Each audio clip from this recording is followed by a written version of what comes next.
मथुरा भारत के उत्तरी भाग में स्थित एक प्राचीन शहर केवल एक भौगोलिक स्थान नहीं है, बल्कि ये करोड़ों लोगों के लिए आस्था और भक्ति का केंद्र है। इसी पावन भूमि पर भगवान विष्णु के 8वें अवतार भगवान श्री कृष्ण का जन्म हुआ था। ये कहानी सिर्फ एक बच्चे के जन्म की नहीं है, बल्कि ये धर्म की स्थापना और अधर्म के विनाश की एक गाथा है। भविष्यवाणी और कंस का भय। ये कहानी द्वापर युग में शुरू होती है। मथुरा पर उस समय राजा उग्रसेन का शासन था, लेकिन उनका क्रूर और अत्याचारी पुत्र कंस सिंहासन को हड़पने के लिए बेचैन था। कंस ने अपने पिता को कारागार में डालकर स्वयं राजा बन गया। कंस की क्रूरता और निरंकुशता से पूरा राज्य त्रस्त था।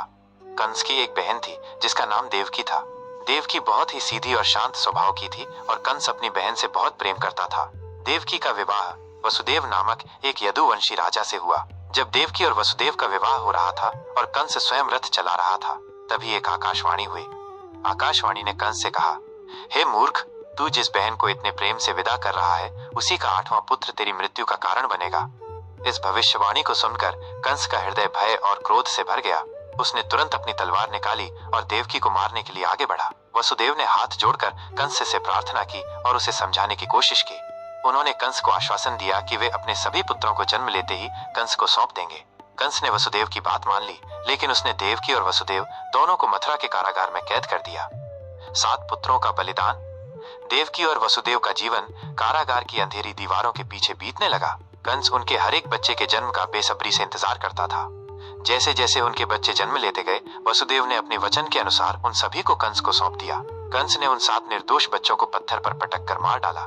हर बार जब वो एक बच्चे को मारता था, देवकी और वसुदेव का हृदय पीड़ा से भर उठता था, लेकिन वे बेबस थे। जब 7वें पुत्र का जन्म हुआ, तो भगवान विष्णु की माया से वह वसुदेव की दूसरी पत्नी रोहिणी के गर्भ में स्थानांतरित हो गया। रोहिणी गोकुल में रहती थी और इस प्रकार 7वें पुत्र बलराम का जीवन बच गया। इस घटना के बाद देवकी और वसुदेव को यह विश्वास हो गया कि उनका 8वां पुत्र ही उनकी और उनके राज्य की मुक्ति का आशा है। वे दिन रात भगवान से प्रार्थना करते थे कि वे उनके 8वें पुत्र की रक्षा करें। श्री कृष्ण का जन्म भाद्रपद माह के कृष्ण पक्ष की अष्टमी तिथि थी। आधी रात का समय था। चारों ओर घनघोर वर्षा हो रही थी, बिजली कड़क रही थी और कारागार का वातावरण शांत था।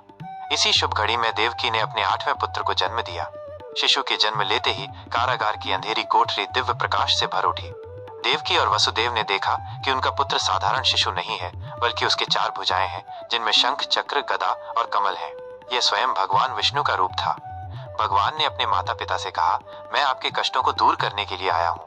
मेरी माया से कारागार के सभी द्वार खुल जाएंगे और पहरेदार सो जाएंगे।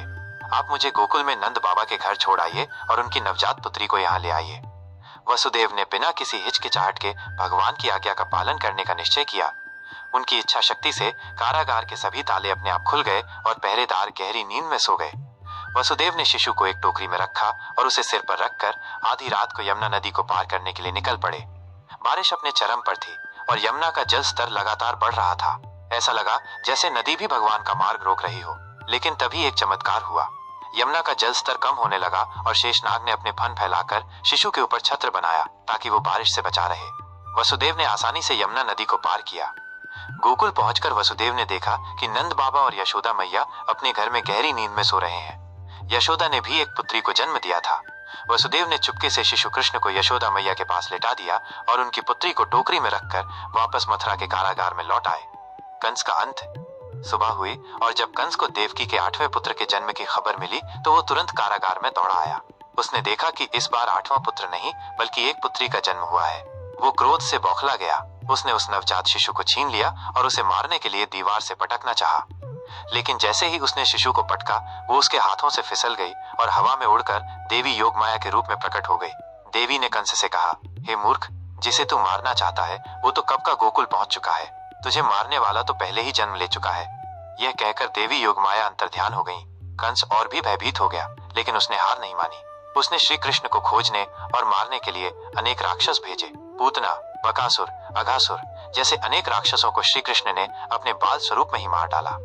श्री कृष्ण ने गोकुल में रहते हुए अनेक लीलाएं की, जिनमें माखन चोरी, गोवर्धन पर्वत उठाना और कालिया नाग का मर्दन करना शामिल है। जब श्री कृष्ण किशोरावस्था में पहुंचे तो वे मथुरा लौट आए और कंस को चुनौती दी। मथुरा के अखाड़े में श्री कृष्ण ने कंस को द्वंद्व युद्ध के लिए ललकारा।